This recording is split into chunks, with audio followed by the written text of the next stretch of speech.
Turkic mythology embraces Tengriist and Shamanist traditions as well as all cultural and social subjects, being a nomad folk. Later, especially after Turkic migration, some of the myths were decorated with Islamic symbols. It has many common points with Aegean and Anatolian mythologies, Greek and Hittite, as well as Mongol mythology. Turkic mythology was influenced by other local mythologies. For example, in Tatar mythology, elements of Finnic and Indo-European myth coexist. Subjects from Tatar mythology include Äbädä, Şüräle, Şekä, Pitsen, Tulpar, and Zilant.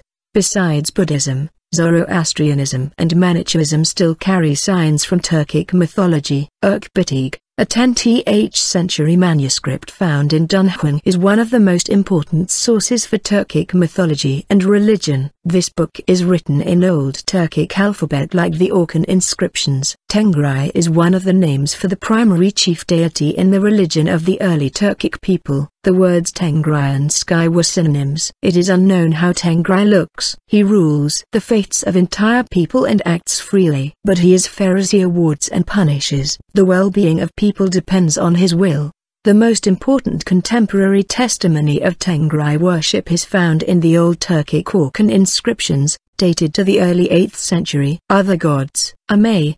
The Turkic root Ame originally meant placenta, afterbirth, is the goddess of fertility and virginity. Ame resembles Earth Mother goddesses found in various other world religions. Kara is the spirit of God and creator god. Uljan is the son of Kara and the god of goodness.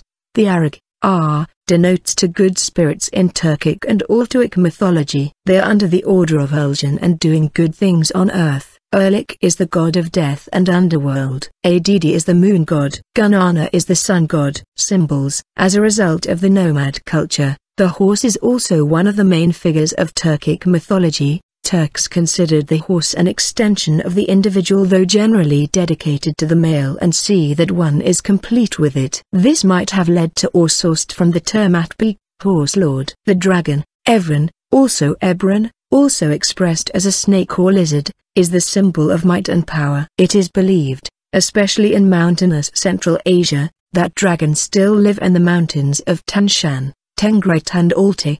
Dragons also symbolize the god Tengri, Tan, in ancient Turkic tradition, although dragons themselves are not worshipped as gods. The world tree or tree of life is a central symbol in Turkic mythology. According to the Altai Turks, human beings are descended from trees. According to the Yakuts, White Mother sits at the base of the tree of life, whose branches reach to the heavens, where it is occupied by various creatures that have come to life there. The blue sky around the tree reflects the peaceful nature of the country, and the red ring that surrounds all of the elements symbolizes the ancient faith of rebirth, growth and development of the Turkic peoples. Legends. The Grey Wolf legend. The wolf symbolizes honor and is also considered the mother of most Turkic peoples. Aesina is the name of one of the 10 sons who were given birth by a mythical wolf in Turkic mythology. The legend tells of a young boy who survived a battle. A she-wolf finds the injured child and nurses him back to health. He subsequently impregnates the wolf, which then gives birth to 10 half-wolf,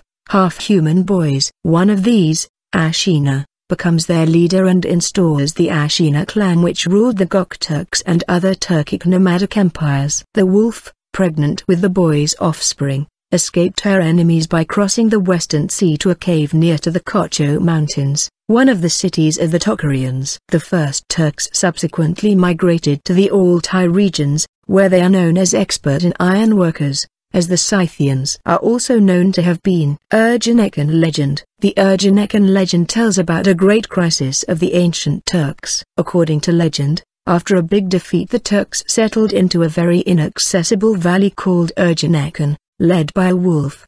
But after many generations this valley would be too narrow for all these people, and they are looking for a way to leave this valley. They forged and melt a mountain of iron ore, and returned to form the Gökturk Empire. Oghuz legends. The legend of Oghuz Khagan is a central political mythology for Turkic peoples of Central Asia and eventually the Oghuz Turks who ruled in Anatolia and Iran. Versions of this narrative have been found in the histories of Rashid ad-Din Tabib, in an anonymous 14th century Uyghur vertical script manuscript now in Paris, and in Abulgazi's Shajar at-Turk and have been translated into Russian and German. Dede Korkut Stories. Book of Dede Korkut from the 11th century covers 12 legendary stories of the Oghuz Turks, one of the major branches of the Turkish peoples. It originates from the pre-Islamic period of the Turks, in which the Tengrism elements in the Turkish culture still outweighed. It consists of a prologue and 12 different stories. The legendary story, which begins in Central Asia, is narrated by a dramatis personae, in most cases by Dede Korkut himself. The legend of Timur. The legend of Timur, is the most ancient and well-known. Timur found a strange stone that fell from the sky, an iron or meteorite, making the first iron sword from it. Today, the word Timur means iron. A motif of the Tree of Life is featured on Turkish 5 kuruş coins, circulated since early 2009. The flag of the Chuvash Republic, a federal subject of Russia, is charged with a stylized Tree of Life, a symbol of rebirth, with the 3 suns, a traditional emblem popular in Chuvash art. Dpred stands for the land. The golden yellow, for prosperity.